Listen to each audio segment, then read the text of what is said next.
Good morning.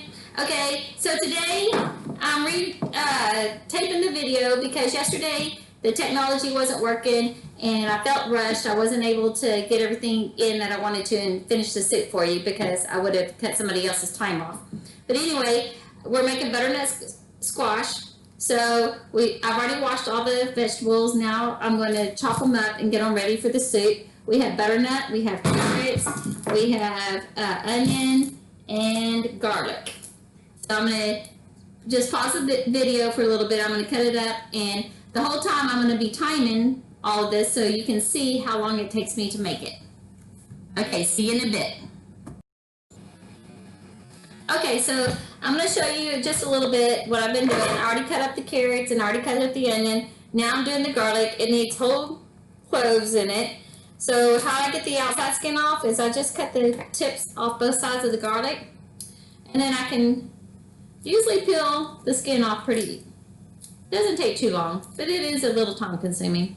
So I did about 10 cloves of garlic because my cloves are very tiny and it calls for 6 or 8 of them. So mine were little, so I just did them. So that's what I did with the garlic just now. So if you cut the tips off, it makes taking the skin off just a little bit easier. Oh, and I was going to show you one other thing that I really like. So I'm going to go ahead and I'm going to take a clove of garlic. This one doesn't call for the chopped up or the crushed garlic, but I was going to show you one of my favorite tools. I know as teachers, a lot of times we are always stressed for time, and this is the garlic press that I was always brought up with. So you stick the garlic in there, you press it, and some comes out. You gotta scrape it off.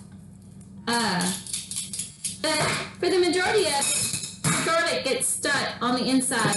My little thing comes out to make it easier to clean, but some of them, they stay in here. But it gets stuck and you don't get all the garlic out. So I found this, let me get a big piece, about a year ago. And I'm going to show you how easy this little tool works. This is also a garlic press. And I'm going to do it right here just on my tabletop so you can see on the black. Okay? And you just smash it with this thing. And you rock it back and forth. Okay? Now all of it's on here. And it comes right off. And you get all of your garlic and it's not stuck in there. And this is also a garlic press and you get all the little garlic and it's not stuck in the tool. So if you have a recipe that you need crushed garlic, this tool is really simple and I bought mine off of Amazon. Anyway, we don't need crushed garlic. I was just showing you. Let me get some of this trash.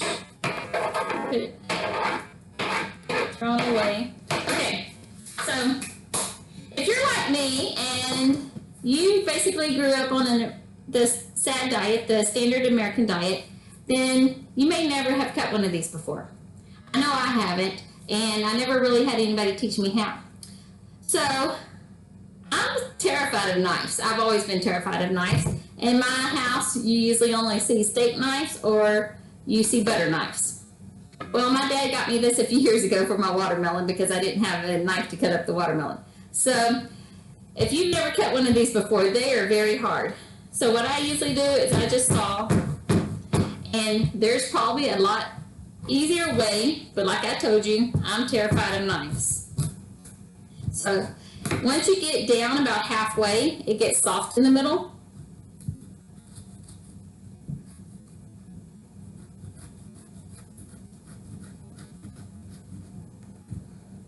So then I usually just dab it.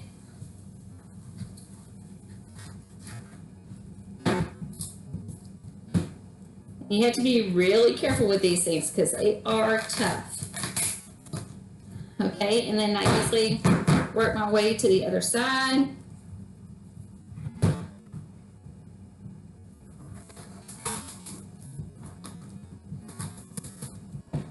Okay, now I'm on this side and I just keep cutting.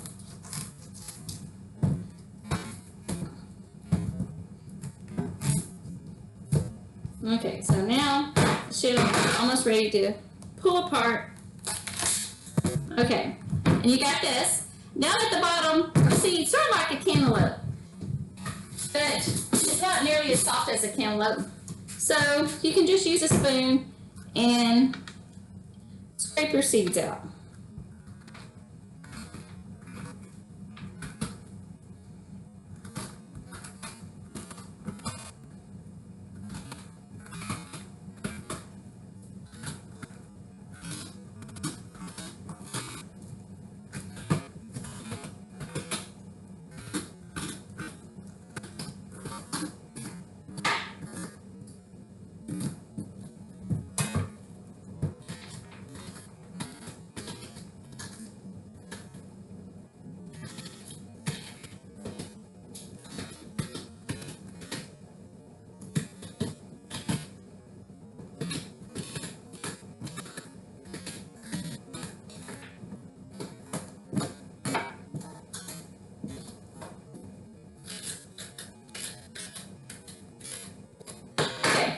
So I've got my butternut squash now. It's opened, and I've got my carrots, onion, and garlic, and it only took me about 17-18 minutes. Okay, so now I'm gonna stick it. Oh, and I always use parchment paper whenever I'm cooking these, so that it doesn't stick to the bottom of my pan, and it'll make it so much easier on cleanup. You don't have to clean up as much. So, where did I put? Oh. And next what you do is you toss olive oil. That's so crazy. You're not going to put Olive Garden in here. So anyway, you toss olive oil all on. And I use a generous amount just because olive oil is good for you. And you need your good fats. Your good fats are healthy for the brain. Your brain needs fats to be able to function. And then I just rub it, massage it all in here. You know, if you spend time and you spend love on your food when it's cooking, or while you're preparing it too, it is supposed to put more positive energy into the food. So it's supposed to be healthier for you. So anyway, make sure you just get all of the oil, get it on there. And then in here I have the squash up, and then I'm going to bake it in the oven for 400 degrees for about an hour to an hour and a half.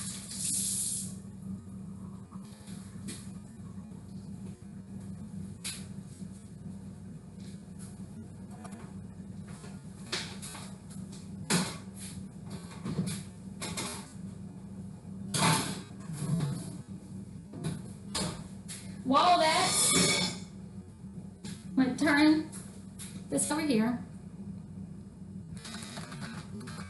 Okay.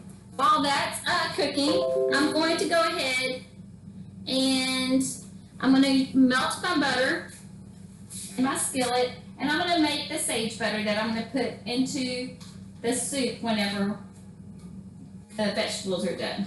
So I'm just going to melt the butter right now.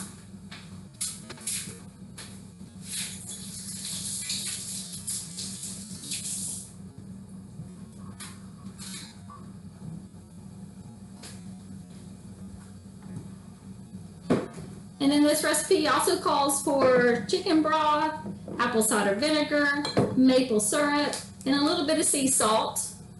And I'm going to put all that in at the end whenever I am mixing all of it together. So what I'm going to do now is I'm going to melt the butter, and then I'm going to cook some of the sage in it, and it's going to make like a sage butter. So you can cook it with the stems on, or you can just take the leaves off. I usually just keep the stems on. Since these are pretty big, I'm just going to use 2 full ones.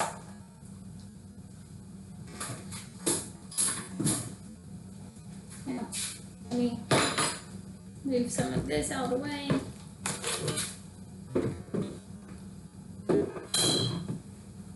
Okay.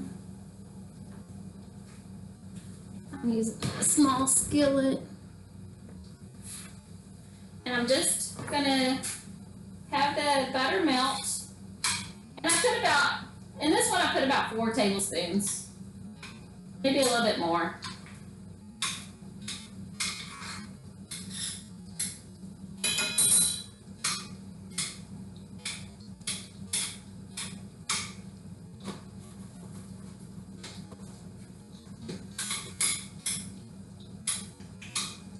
And then it sort of froths up. It gets some of the the bubbles on top. And that's good. We don't want it to get too brown until we get the sage in. So now it's bubbling. We're going to put our sage in. We're going to cook it a little bit. And this makes really good flavor for the soup.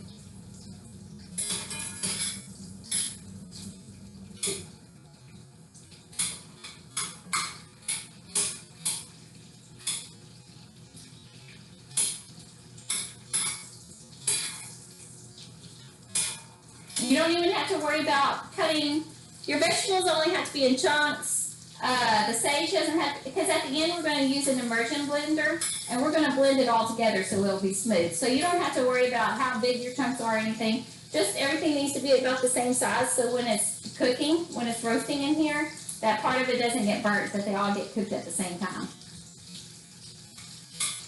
So you can't really see it, but the sage leaves are starting to get tender.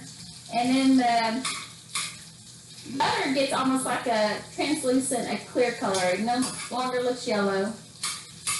And I'm just going to cook it for a few more minutes.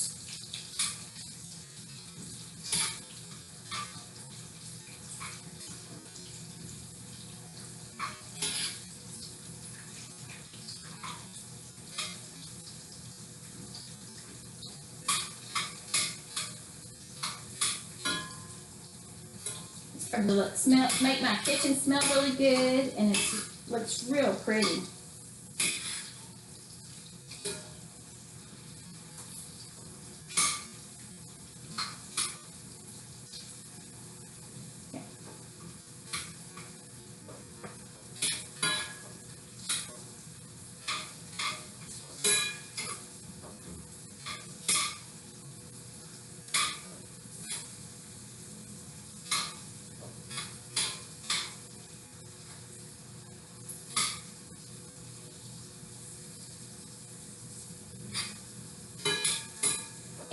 You can't have butter, say because of dairy reasons. Sometimes people who can't have butter can also have ghee, and it comes in a container sometimes like this, and it's basically butter, but it's clarified, so it doesn't have some of the things in it that some people can't tolerate. So if you can't do butter, you might try ghee. Just be careful and just experiment with it, because some people can't have ghee either. So just experiment, and if it gives you tummy problems or gut problems, just don't use it again. Because remember, everybody's body is different. All of us are bio individuals. That means that we're all different. We can eat different things. We can tolerate different things, and nobody has the same diet. So you always have to test it for yourself to see what you can handle. So I'm going to go ahead and pause this again because it takes like I said, it takes about an hour and a half for all the vegetables to cook, and I will get back on whenever we're ready. Okay, so if you're like me, you're thinking, it really took her 22 minutes to cut up all those vegetables and to get in the oven and to make that, and now it's got to cook for an hour and a half, and when you get it out, it probably still has about 10-15 minutes to prepare. You're thinking, I'm a teacher, I'm an educator, I don't have time for that every night. I barely get home and barely have enough time to open a frozen dinner and get it cooked. Okay, I hear you. I'm in the same boat. So, that is what my original recipe called for. I'm going to show you how I usually end up cooking. I modify all my recipes if I can. The second was about the butternut squash. Since I had never cooked with it before and I really didn't know anything about it, for about a year, that's what I was doing. I was cutting up the squash and doing it exactly how the recipe called for.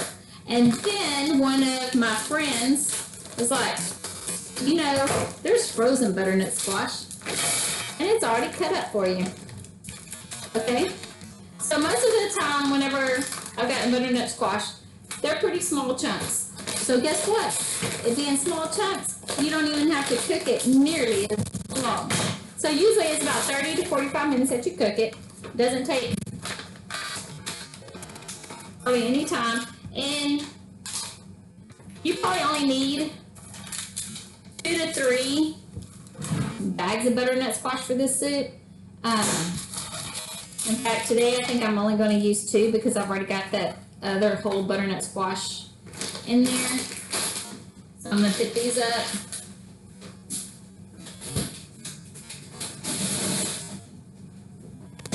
And look, you can even find onion.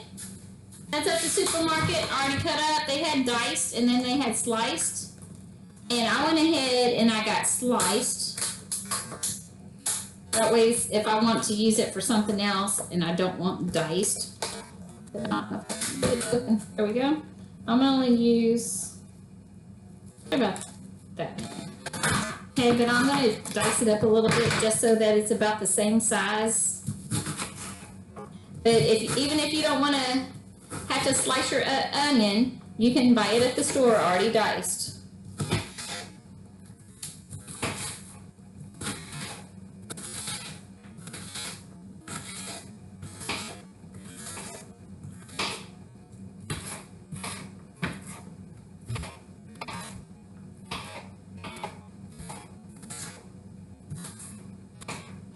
Okay, put that in there.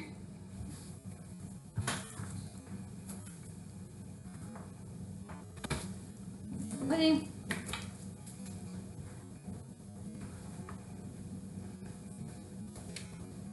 Okay, and the really neat one that I found this at Sprouts. Okay, and what it is, it's garlic that's already peeled. So, and it's already in the cloves like the recipe calls for, so I'm just going to dump them in here. Okay, and then I'm going to pour my olive oil on top. And see, it's still getting all the love that even the fresh ones get. It's got all the nutrients, all the vitamins. It's just like if you were buying it at the store fresh. Okay, and then I'm going to smooth it out. Oh, I forgot the carrots. That's what I forgot. Let me get the carrots out.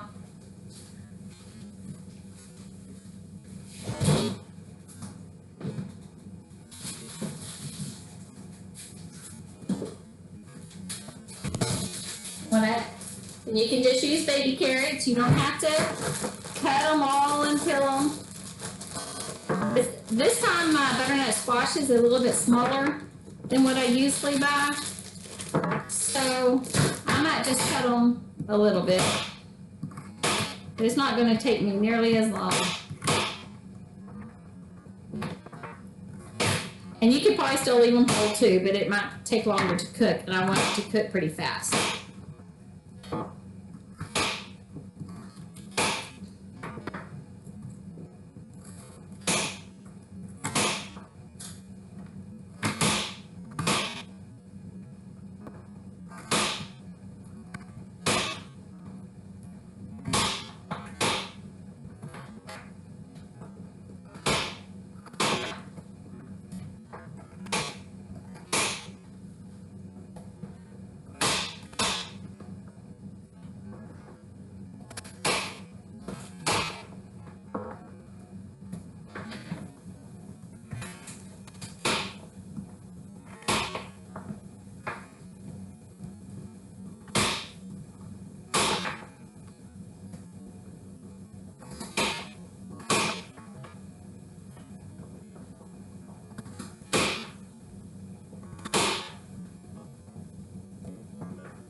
about this, but you can even buy sliced carrots in the frozen section. So you don't even have to do the baby carrots. I'm going to toss a little bit of more olive oil to make sure my carrots get covered. And toss it all in, spread it out, make it as even, as thin as I can so that it will cook even faster. And maybe spread some of the garlic around so that the flavor gets, and it doesn't even matter because even in the end it all gets blended, so all the flavors will be mixed. Okay? So I'm going to stick this in the oven, and this one's only going to be about 30 to 45 minutes. And then you can go ahead and do your sage butter the same way. I'm telling you that don't skip that step because that adds so much extra flavor. So I will pause the video, and whenever the vegetables are done, I will get it out and I will show you how to put it all together. And it's a really delicious soup. And I'm telling you, I grew up, I had never tasted squash before. And since I started eating healthier and eating real food, I've tasted so many different squashes. And this is by far one of my favorites. So I will see you in a little bit.